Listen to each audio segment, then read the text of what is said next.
doing cultural diplomacy. So I'm very happy that this is off the record and no Japanese television is here.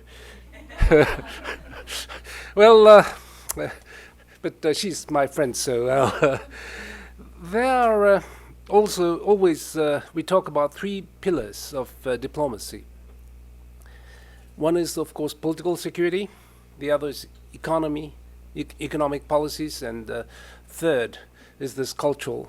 And for example, in our embassy as well, we have 100 people, and there are supporting staffs, but many of us are either working for political security issues or economic trade issues, or of course, there's science and congressionalism, but that's sort of part of economy and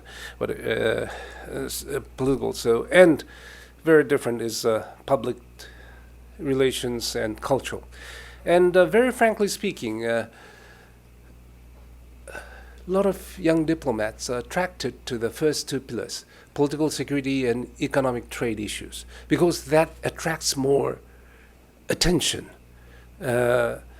Media people will come after them. What has happened in that meeting? And so a lot of young diplomats really want to be in that field rather than in sometimes public relations. And to tell you the truth, I was one of that. But now, being ambassador, I know that I was wrong. And I regret it very much that I haven't studied a little bit more about the public relations and cultural. So I'm trying every day to improve that, and that's what I'll talk about a little too. And if you are thinking that this session is as peaceful as Lieutenant General's one, you are a little too optimistic. It's going to be challenging. And if you don't want to be challenged, I think you better leave now, because I'm going to ask you questions later on. And that's going to be recorded as well. So this is a warning now, all right? But the cultural diplomacy, I think, has three elements, which doesn't have in other pillars, as I have said, political or economic issues. That is that in other areas, it's often gathering information and trade-off negotiations, trade-offs. So we don't never call it zero-sum game. We always say it's not zero-sum, but I have to say that there's a zero-sum element in economic negotiations or political negotiations. Nothing of that exists in cultural affairs. It's always trying to create something, value added as well. And culture exchanges have a very unique element of this adding values, value added. Because come to think of it, now a lot of Asian elements are coming in. Artists, chefs, designers, architects are coming into this country and trying to inject new elements. You see that in all areas. Why? Because Western civilization, this is the basis of everything now, but has reached a certain level, and the people have been faced with brick walls. So they have to come up with new ideas. But human beings are human beings. If they have not been educated that way, it's very difficult to come up with something new. So you would look around. African culture, Asian culture, Latin American culture, wherever, different culture, and try to get something out of that. And that is exactly what many of the Asian designers, architects, and chefs are doing, trying to bring in something from their own culture into Western civilization. And you see houses, which is Western house, using Western technology, but bringing in some simplicity of Japanese samurai house, bukeyashiki, or a lot of Japanese designers are very popular, but they're bringing in something using kimono technique as well. And that is accepted because that is new. And from there, you feel something that is value added. So, trying to do these things is the very very important element of cultural diplomacy. The second element about cultural diplomacy, which doesn't exist in other two pillars, is that it's long-lasting. For example, we don't remember what's happened 100 years ago in Japan-US relations in political issues or economic issues. That's forgotten, and it's over already. But on cultural, no. For example, this was a 100 years anniversary, centennial, of cherry blossoms in Tidal Basin. And in 1912, March 27, then the First Lady has planted cherry blossom trees, and it has gone on for 100 years. So, and lasted, and this year, Michelle Obama, the First Lady, has planted cherry trees. We had brought in imperial treasures that has gathered in National Gallery for the number one visitors in 40 years. So these things would be long-lasting. The third last element about cultural diplomacy, which is important, is it's a multiplier, which is huge. For example, let's take an example of education. In education area, language is very important because in order to understand other people's culture, you have to learn language of that. And at the same time, through those languages, you can train some of your brain parts as well. And we have had 20 years of experience in inviting in young Americans, Australians, or Brits, or Indians, who are English natives, English language natives, into Japan, and several thousands of them every year, and they would be going to schools in teaching as or assistant teacher to all local communities, and going to grade school or junior high schools and teach English language. And after 2 or 3 years, they come back. And they don't teach anymore English here, but they would go in. And we have an alumni association of several as in many cities, and that's a big basis for friendship between our relations, and that's one of the most successful stories of cultural relations. I came here and I thought we should expand this, so I have sort of brought in 2 or 3 ideas. One of them is to ask them, these young people coming back, and to go around the vicinity schools, like junior highs here in Virginia or Maryland or or DC, and visit them 1 or 2 times. Just 1 hour is fine, and teach them their experiences about Japan. And I name it a Jet Ambassador, and I think we have started asking them, and some of them has already gone. And I think it's great for kids to hear from young Americans what was so good about visiting Japan for 2 years, what was difficult to adapt, and I think that's a great part of cultural exchange as well. Second thing I have been trying to promote was trying to invite in some Japanese national English language teachers. I've proposed this for several years, and last year it has materialized. We have invited in 100 teachers. They are junior high teachers, and they stayed 6 months, homestayed, and went to college, ESOL.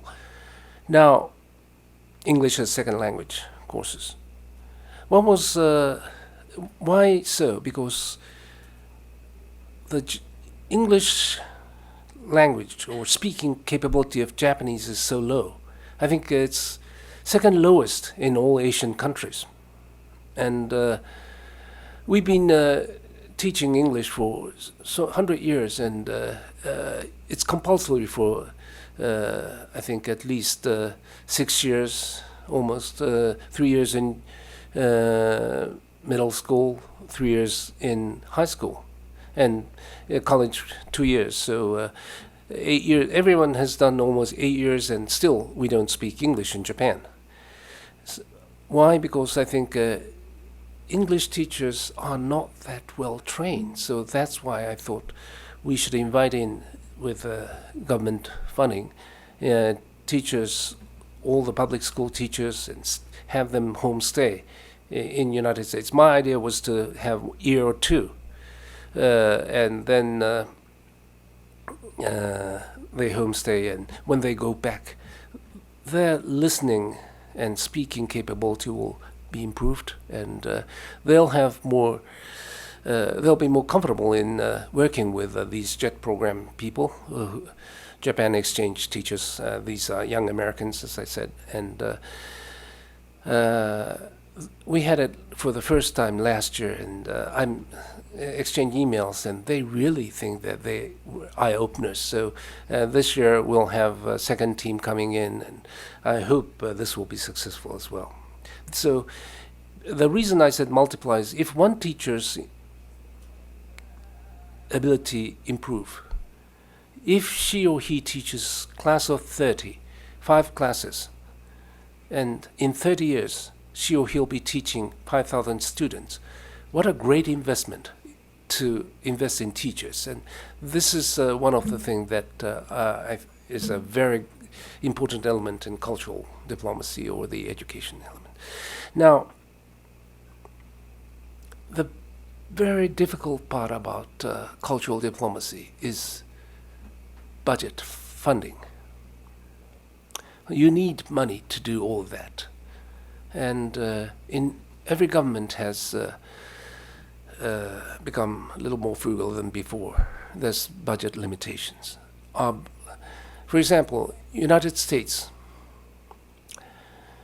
the government debt is about 106%, 103% or 6%, and you are screaming already that it's too huge. Japanese government debt is already 213% of GDP. So Japanese government is very much indebted, and it's very difficult to increase budget. In these times, how do we do with these cultural diplomacy is the next idea. And I think there are two things that could be I'm trying to think of. Is one is using more technology. For example, when we are learning languages 40 years ago, we had to make a queue in college to get into language laboratory machine and listen and hear and all that. You can do it with your personal computer now. And you can listen the Radio France and then read the text at the same time, and you can train yourself very easily. And in many languages, I think these things has to be more enhanced, and internet library it could be used more. And those things, I think, needs more budget. But all in all, that would cut the budget. I think, very frankly, I'll be maybe criticized heavily, but in cultural or public diplomacy, we are using money in the area which we can really economize more. Who reads brochures given by us? You don't read it. DVDs, if we hand it out, you don't see it. You don't go home and put it. But because a lot of public relations company would say, hey, this is a great idea, whatever, and you'll do that. But I think we can sort of economize that, and we can really focus on those technologies as well. And today I'm going to show a little of my idea. And so this is the challenge part I said. Everyone ready? Ready? Okay. Maybe you'll regret later. Okay. For example,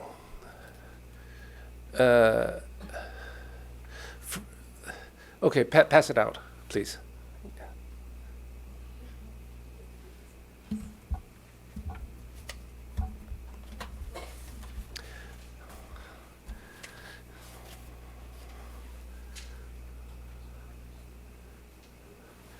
Please write your name. I would, including the reporters, please, if there's any. Write your name and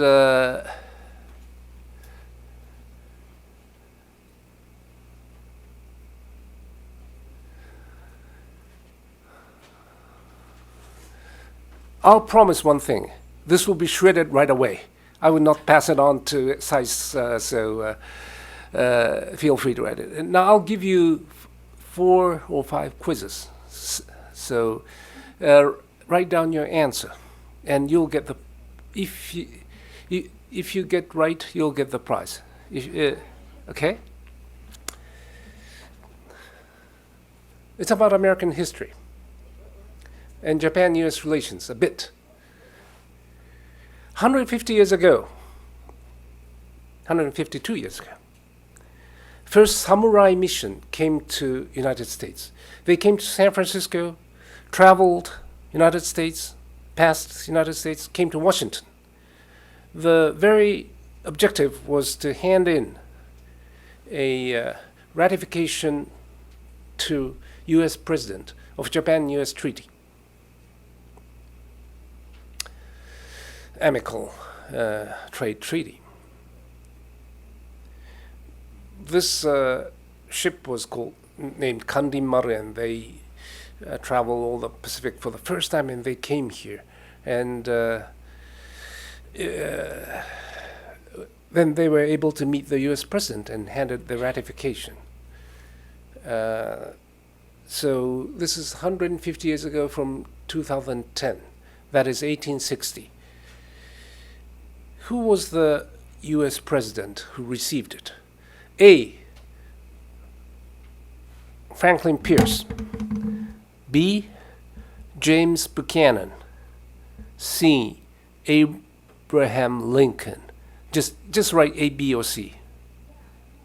You get 1/3 right, so 33% right, even if you don't know. So if I give you 4 questions, 1/3, 1/3, 1/3, 1/3. So even if you don't know anything, you'll get 1/81th right. So that's good, is that? Second question. I said cherry blossom tree was planted by the First Lady in 1912, the first one in Tidal Basin. Who was the president then? A. Theodore Roosevelt. B. Taft. C. Wilson. A, B, or C? My third question. Who was the first U.S. president to visit, incumbent president to visit Japan, official visit? A. Eisenhower. B. Nixon. C. Ford. A, B, or C?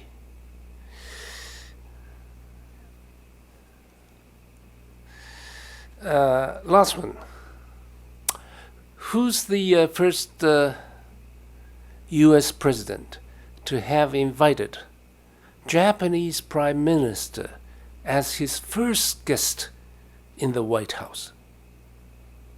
First foreign guest as White House. George Hubert Walker Bush, George father. B. George W. Bush, the Bush son. C. Obama. A, B, or C? So my colleague will collect the paper. And I think you don't need it. because I need someone to get all right. So if I get too many questions, I trust you, but it'll be too difficult.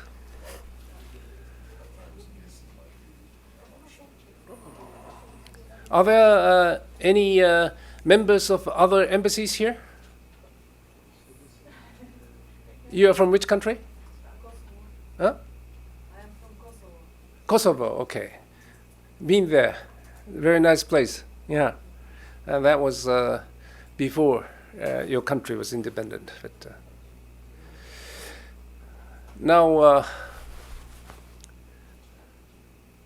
my colleagues will check this, so we'll wait for that. The reason I said is that, frankly speaking, those gifts that I'm going to give you out is not that expensive, but it'll be given out as gift, and it's not that you can get from somewhere. You can buy it as well, and also you don't have to read it or you don't have to watch it like brochures. So, the only hope is that the Kosovo embassy will not make something similar to that.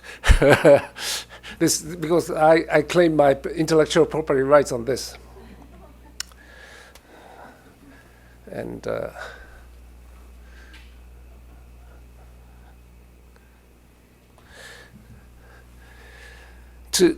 because I have some journalists here, I have to confess that I depend on my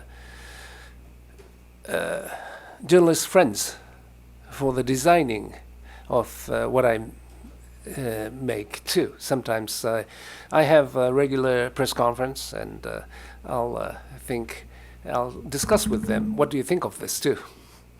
Don't I? Are we coming up with the answer? Not yet? May I ask a Yes, please, question? please. I'm Sherry Mueller and teach cultural diplomacy at American University.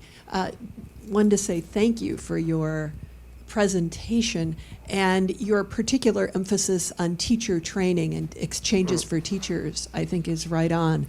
I wanted to ask you, a while ago, it was a major Japanese goal, as I understand it, to increase the number of international students studying in Japan. And I wondered what your current thinking on that is. Are you still trying to become a major destination for international students from around the world? And thank you very much. Yes, ma'am. It is so. We would like to have more international students, but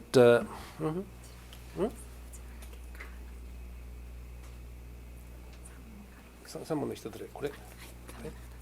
Okay. I think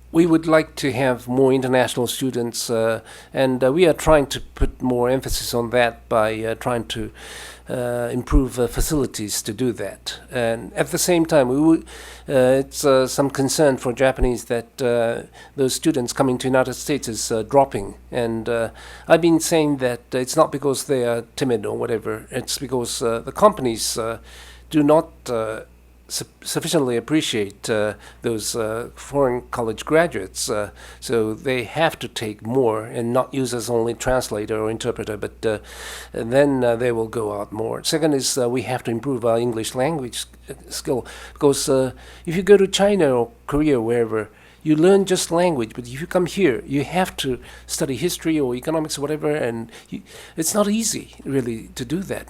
We're not trained to read this many books in a week, and so this is why I'm trying to level up the teachers. And as for Japan as a destination, yes, there are many Japanese colleges who are starting to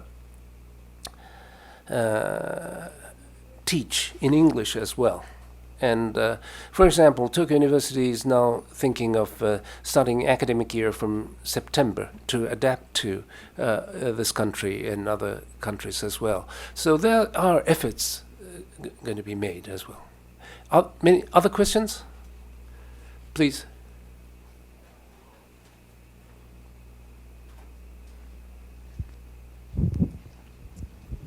My name is Zeke Botokuma. I am an associate professor of philosophy at Morgan State University in Baltimore, Maryland. And as hobby, I'm also the founder of Polyglots in Action for Diversity, which was incorporated in the state of Maryland. And your talk really is very interesting from my perspective, because I do believe that when I retire and grow up, I would like to dedicate the rest of my life promoting languages and multiculturalism, because it's very important in today's global era. You seem to be interested and even complaining about the fact that not so many Japanese are learning and speaking English effectively, which is good. That means you are going to do something about it.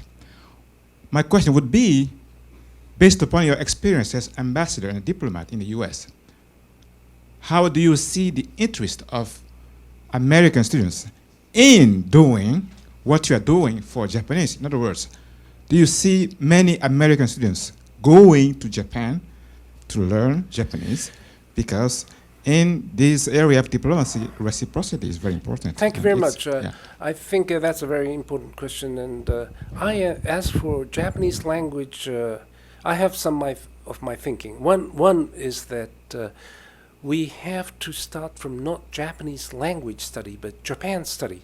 For example, a lot of people like to read Haruki Murakami. I don't. That's not my taste, but still, there are a lot of people, and there are a lot of people who likes Kurosawa movie or animation, and through that, I think if 5% of people who likes those Japanese culture start to learn language, so I think it's great in some of these DC schools, in grade schools, Sidwell or whatever, they start these.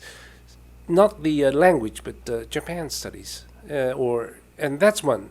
Second is, I think, in my view, we have to change the way we teach Japanese language, because we often take a wrong pride in saying, "Oh, Japanese language is so difficult for you." It's not at all difficult, in my view, but people say you have to be write in honorifics or these minor grammars. It's not. It's not important at all. Maybe if the Japanese language teachers do not like what I say, but for example, say it has to be exact in those adverbs or whatever. If you can just listen and understand the broad thing, and you can do that in a very short period of time, and you don't have to learn kanji or the Chinese character that many. If you just can do the conversation, it's not that difficult. And I think we take wrong pride in saying, "Oh, this is so difficult." So I think we have to change that psychology. And I think a lot of Americans would be learning Japanese more. Please. 時間？ちょっと待ってね。You were there? Sir? Yeah. Yes. No, we can hear you. We don't need microphone. Oh.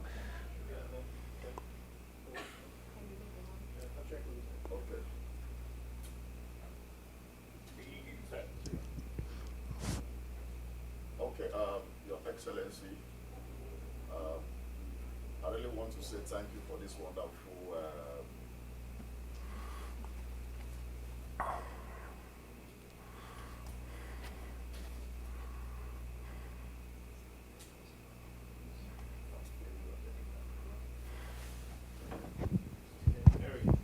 これ全然見えないね。ダメだね。はい。I really want to thank you for your wonderful presentation. You've really taken us to a whole lot of lengths when it comes to history. I also want to say arigato. Thank you. Beautiful. I was in Japan last year. I was invited by the International Society of Criminologists during their summit in Kobe, Japan. I visited Tokyo, Osaka, and Kobe. It was quite interesting. And as Chris Ibe is my name, I'm from Nigeria. I'm the executive director and founder of African Youth's Initiative on Crime Prevention. As a crime prevention practitioner, I was invited in that conference to share my experience in my activities. So after the conference, I saw a whole lot of things, and I learned a whole lot of things in Japan. I got to know that Japan is regarded as one of the least crime rate nations in the world. They have the least crime rate, you know. And again, Japan still has the least, takes the least number of international students, you know. My question now goes thus, that if you want this cultural exchange in the side of English, you want your nation to be speaking English, why not open up? Because the conditions are so tight that you can't even, for you to go to Japan to study is a very big challenge because of the government policies and other things. In America, you see other nationals, immigrants coming to America, and you see how culturally America is vast. You know, I want to ask, why is it that the Japanese system is so closed to non-Japanese? Even some part of Asia, it becomes a problem to go to study. You know, they advised me to come over to have a master's degree in criminal justice, but in criminology. But the conditions are so stringent that, hey, you can't just imagine leaving Lagos for Tokyo, Hiroshima, or wherever. So why is it this government policy closed in foreigners to come into Japan to study? Because I believe if they come, Japanese will also learn, and they will also learn from Japan. I totally agree that there should be improvement, and I think we should open up more. And I think, as I said, we are trying to have more international students. We are opening, and I hope we are in transition process for that. Thank you very much. Mr. Ambassador, I'd like to pose a question. I think it's a very difficult question. There seems to be a disparity in the reports and the assessment of what's going on at Fukushima, anywhere from we've got everything under control to what people euphemistically call an ELA event, an extinction level event. I'd like to know, as far as from your knowledge, what is the situation now? What is the present situation of radiation and its dispersal in the atmosphere, and the direction that this radiation is going? Is it indeed threatening the Pacific and the western coast of the United States? What is the situation there in Japan itself? And will there be an extension of the exclusion zones that have already been established? Thank you very much for a very good question. One, as for radioactive material and a nuclear accident, in IAEA, International Atomic Energy Agency, they have a scale, and it's called INES, International Nuclear Event Scale, INES, and it is divided from 1 to 7, and the 7 is most serious, and 1 is the most light, and I think 3 miles was 5, and Chernobyl was 7, and Fukushima is 7 as well. However, if you compare Chernobyl with Fukushima, vast differences there. One, there was a reactor explosion in Chernobyl. There was not. It was only a hydrogen explosion of the house. Second, there was a container vessel around nuclear reactor in Fukushima, which did not exist in Chernobyl. Third, the immediate death of Chernobyl was about more than 30. There was no death toll in Fukushima. So, radioactive material discharged for Fukushima is 1/7, less than 1/7 of that of Chernobyl. And at present, Tokyo's radioactive material level is between US major city and France. So it's almost comparable. Of course, the site, Fukushima area, 20 kilometer zone, is still have to be watched very carefully, and also we have to watch carefully inspect the food and water and those things. But all in all, I think that we have to look at very objectively. Second, about this debris that you have touched. Many of the debris which went out of Japan was before the Fukushima reactor accident happened. So debris are not contaminated with radioactive material. But we have to be very mindful about debris coming to Alaska or Oregon or Washington, and we are watching carefully. This week, there was an experts meeting coming from Japan to Seattle to discuss this issue. So we are very mindful about that. Thank you very much. Yes, please.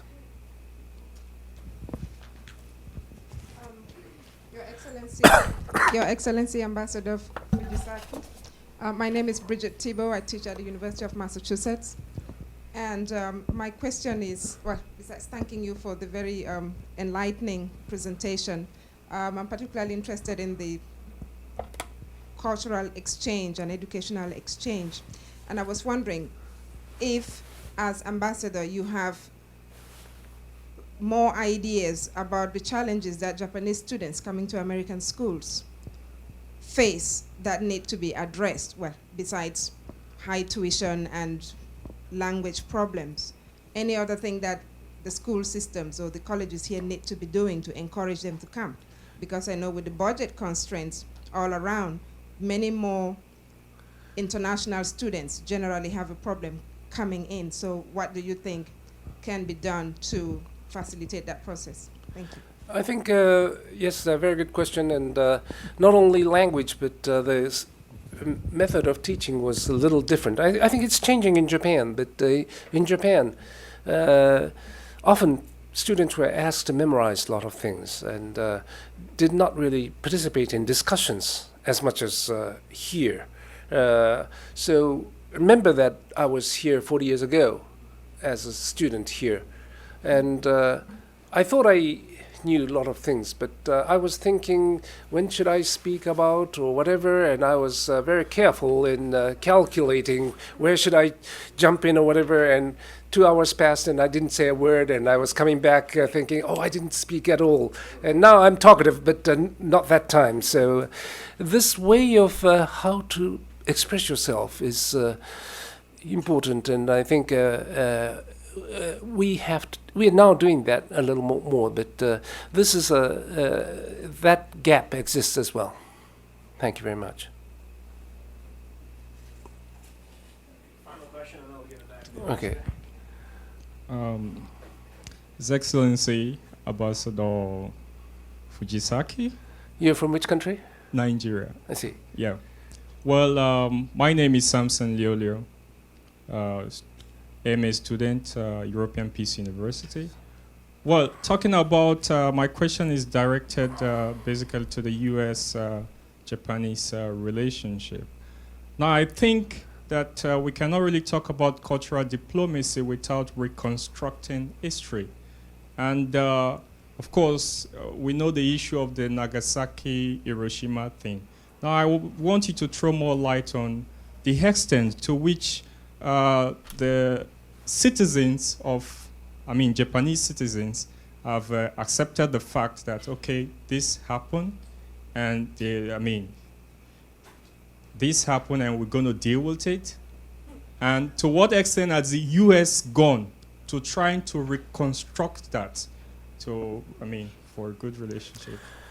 As for Hiroshima and Nagasaki, I remember that 2 years ago, for the first time, American ambassador has gone to Hiroshima for the August 6 Memorial Day, and American ambassador has never been there, but the present ambassador has done that. And the time has elapsed, but still we have to have some courage to do those things as well. I'm not talking about myself, but for example, there's some World War II events which I was invited 4 years ago, and I went there for the first time as an ambassador, and it was those death march people and all the prisoners of war events, but they welcomed me very much, and that's same for Hiroshima and Nagasaki as well. The time has passed, and I think to express sympathy and regret of what has happened, I think is important. Now I will first. You are from many countries, but we talked about 3/11, earthquake, tsunami, nuclear accident last year. We are on the road to recovery, but that was not possible. That is not possible without your help. People around the world, and especially Americans, helped us great. And we are so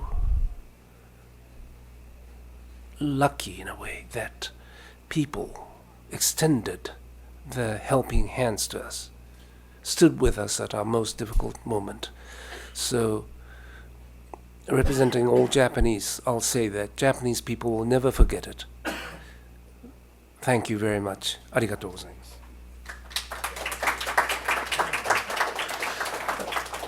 As for the quiz, my colleague reported me that surprisingly, there's no one who got all 4 right. However, there are 6 people who got 3 right. And I didn't expect that much, so I asked her to go back to my car and get the prize. I will read out the name. Linda T. Please come up.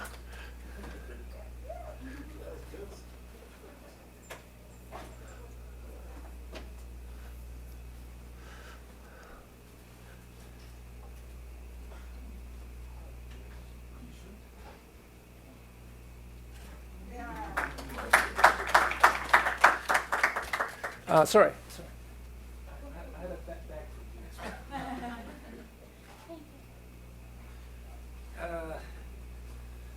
you. The next is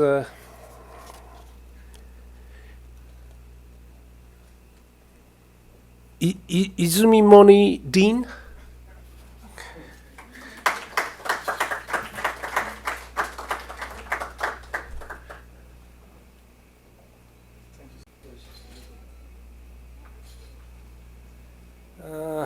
Next is Dr. Tebo Braggett.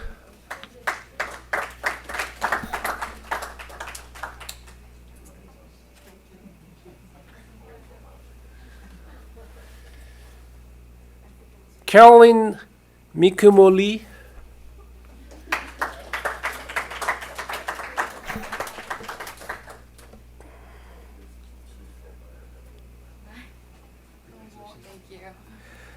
Donnell Summers.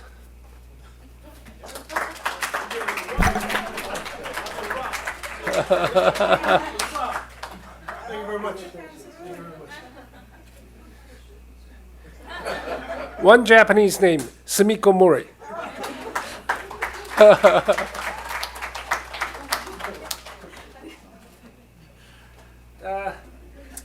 But this is the important part. To tell you the truth, well, I shouldn't say this, but it doesn't. It's not that expensive, but you'll have it as a souvenir, don't you?